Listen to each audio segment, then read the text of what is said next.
Hey yo, welcome to my channel.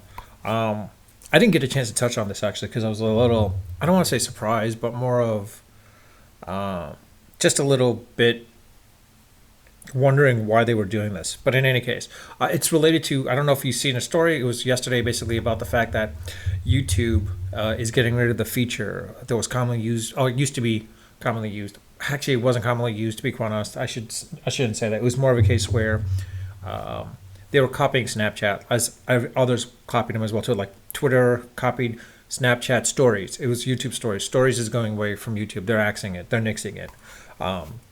Fleet was something that Twitter tried to copy as well as Instagram has copied them as well too. Instagram took a majority of the market share from Snapchat stories into Instagram basically. And now Instagram, of course, is trying to work with Reels to compete with TikTok. Similar with YouTube, doing with YouTube Shorts. It seems like YouTube is focusing more on YouTube Shorts more than anything else, to the point where it's one of those things where it's a big thing for them at this point right now. Because like the question comes down to is the fact is like YouTube Shorts is losing out to TikTok. I mean, YouTube as well. TikTok, basically, YouTube itself is losing market share to TikTok users. So that's why they're trying to push the short form video, similar to TikTok, on YouTube Shorts, trying to get more content creators to come leave TikTok to come to YouTube Shorts. Now, let's not forget, YouTube itself is basically still a great medium platform, basically, a great medium or great platform when you want to get a message out and such. To the point where, in the aspect of, you could get also a monetization, because like a lot of people that are making these large amounts of money were originally coming from TikTok. I mean, as they were, like with the ad revenue that they were getting, ad sharing basically, they were becoming YouTube millionaires, becoming more content creators. I think as a result of the advent of YouTube, content creation was becoming more and more mainstream, and that's why Instagram blew up as a result of that as well too, because more and more celebrities were jumping on Instagram because it was the shortest format there, and then because people were getting on there, they were jumping in that and moving away from Facebook to Instagram at that point. And similar to TikTok now, it's like you become TikTok famous, then you become pretty much popular at that point, and more people realizing you could get the fame out of TikTok, you could direct them towards YouTube, because TikTok, not a really great platform for revenue sharing, but YouTube is, and specifically to the point where if you jump into TikTok, you sometimes push people to your Instagram, because like that's where a lot of them are at that point as well too. From Instagram, some of them are pushing them towards YouTube at that point as well too, because like if you get the long form in YouTube, you get more monetization at that point, and that's where the monetization part comes in. But now with YouTube Shorts, Google is saying, you know what, we'll give you close to 50%, almost practically 50% of the revenue share to you guys on YouTube Shorts, to the content creators from TikTok and Instagram. So that's where you're going to see a lot of these people directing their content, putting their content on YouTube and on Instagram, but then try to direct them towards YouTube at that point, so they can get the monetization from that perspective as well. Because like there's the influencer part, but then there's the making the money, actual money part as well too. So it's interesting to see what YouTube is trying to do. When I say YouTube, of course, is under Google, which is of course under Alphabet, but YouTube was a big moneymaker for them. It's a big platform moneymaker, to the point where, for you, Google itself directly, to the point where they saw what's going on with TikTok. It's taken away a lot of their traffic towards TikTok, and so they realized we need to bring the people back. So let's bring them onto YouTube Shorts. But the other aspect is as well too is they're abandoning YouTube stories for the community posts. And that's when I looked at that, I'm like, you know what they're pretty much trying to do is they're trying to copy. I thought what YouTube was trying to do was copy Instagram, to be the Instagram, post pictures, post polls, post quizzes, but then by putting the aspect of a timer on there as well too, for the thing to delete out as well too, similar to stories. So like that's why they're removing stories and focusing on community posts as well as YouTube Shorts, but mostly YouTube Shorts first, and then get the community part as well in that perspective as well too. Honestly, I think it's more of a case like YouTube shouldn't have gotten rid of stories. I think they should have kept stories. It's just more of a case where, like, just like with YouTube, where you go YouTube live, trying to go live, rather than having a set number of people, like set number of subscribers, and then you could go live. I think more of a case was like they should just remove those restrictions, like with stories as well too. Remove those restrictions. Have the ability to like post stories. Have the ability to go live at that point, because reality is like you get more people going live and more in stories. Maybe it might overload the servers, maybe not, but in reality, you will get more people to come on there by putting those restrictions and restricted people. Whereas TikTok, nowadays, if you get close to like 1,000 users, you can go live immediately. It's easier to get subscribers on TikTok versus on YouTube at this point right now, to be quite honest. I mean, some people are like, oh, well, the way to get subscribers is, you got to put relevant content. TikTok, in reality, you can put non-relevant content and people will just follow you so long as the TikTok algorithm pushes your content to these people at that point, depending on the content itself as well too.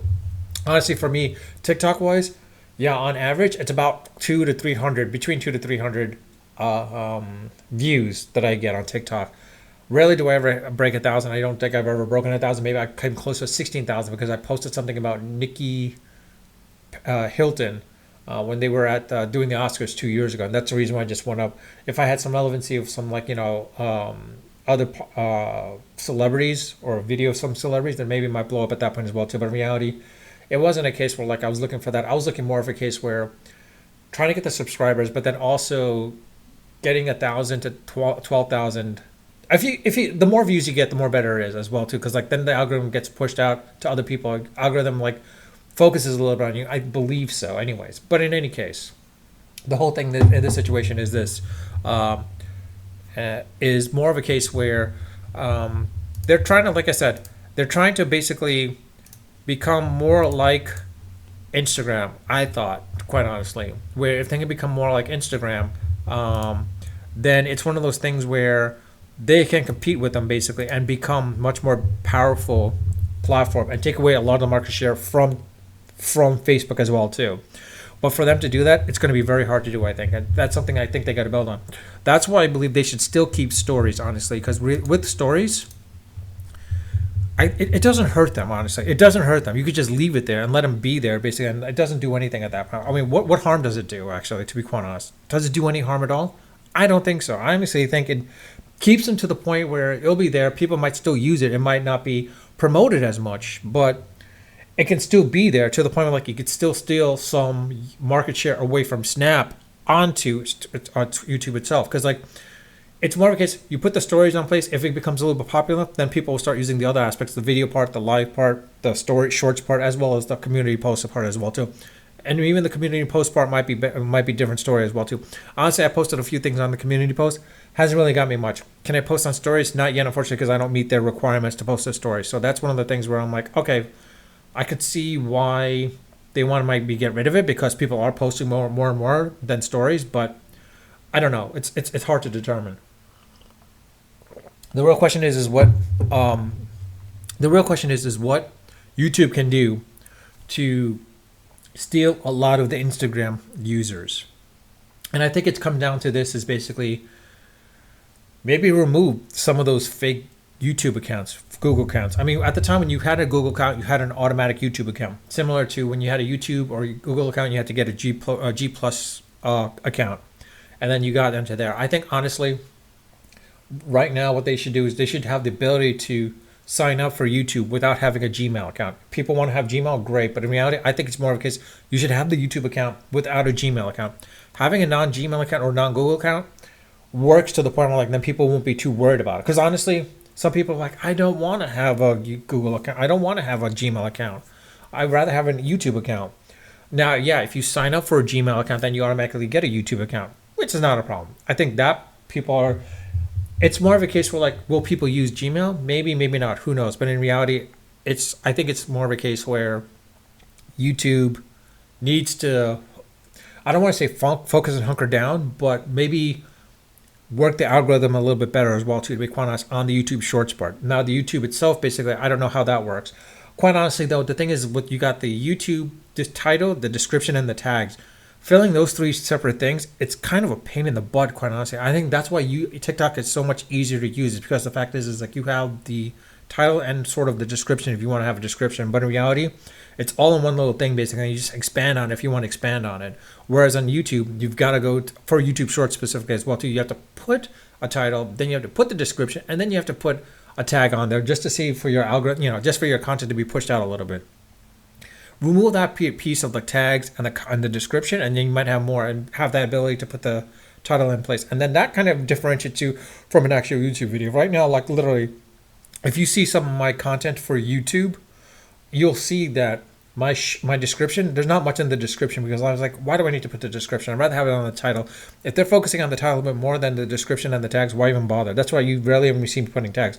Now I realize, you know what, I should probably put tags and put more descriptions in place. But I was like, that's such a pain. Why? It should be just from the title, search from the title, similar to it, and then in that situation, that should be it. Same thing with the shorts itself. That I think with the shorts, rather than having to go in like, if especially if you're like trying to be more mobile based, have the ability to basically just put it in the title rather than having to put it in the title and then go back and then update the description and update the tags for the algorithm to work. That's a pain in the butt as well too, I think.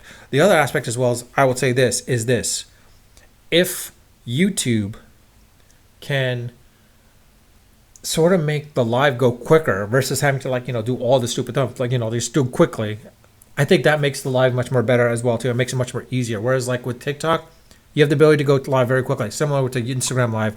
They both go very quickly. YouTube is trying to promote live and you have to promote it anyways, but in reality, I won't think so. If you have enough subscribers, they don't have to be notified, but they'll see it in their feed at that point. They're like, okay, whatever it is. But I don't know. That's my take basically. But reality, like I said, is I think YouTube shouldn't get rid of stories. They should keep it in place. They don't have to focus on it too much, but they don't have to get rid of it either. So with that, I think it's a case where let it be as is, and let them focus on it. Well, let me know your thoughts and comments in the comment section. I do read my comments, as I said, and I do try to respond to them when I get notified and they warrant a response. With that, I'll leave it at that. And also, if you enjoy my content and my channel, please subscribe if you haven't subscribed. If you don't like my content but still want to watch my videos, you're welcome to it. I ask that you do subscribe if you're not subscribing. And also, either like or dislike. If you can like or dislike this video, I'll know what content to more focus on. As you see in some of my other in my channels with some of the other videos, I focus on a myriad of things basically. So I don't know what to focus on, to be quite honest. But with that, I'll leave it at that. Unfiltered, unedited, and unrehearsed. Until next time.